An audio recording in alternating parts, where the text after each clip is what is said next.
να ξεκινήσουμε να δούμε ένα προς ένα τι ακριβώς εμπεριέχει το πακέτο. Εδώ ας πούμε για παράδειγμα έχει τετραγωνάκι, έχει το 5, έχει το fast forward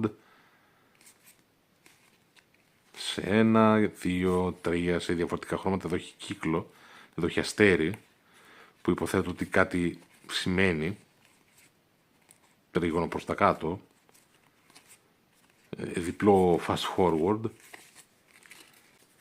Οι Uno κάρτες ταχύτητας εν συντομία.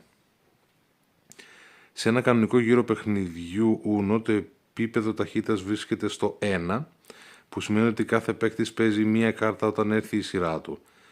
Αλλά παίζοντας μία κάρτα με εικονίδιο επιτάχυνσης, η ταχύτητα θα ανέβει στο επίπεδο 2, που σημαίνει ότι όλοι πρέπει να παίξουν δύο κάρτες.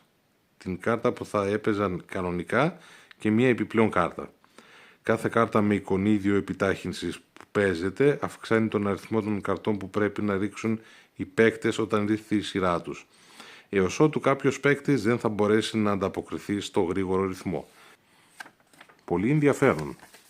Μπράβο. Καλή φάση. Άρα όποτε παίζετε μια τέτοια κάρτα ανεβαίνει το επίπεδο ταχύτητας. Βέβαια εδώ πέρα τις βλέπουμε όλες μαζί. Το θέμα είναι ότι μπλέκονται ουσιαστικά με το ήδη υπάρχον Uno που έχετε.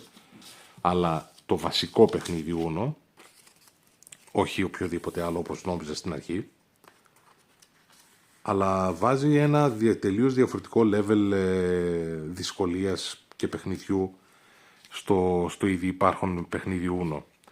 Πράγμα που εμένα προσωπικά με εξητάρει αυτό το πράγμα.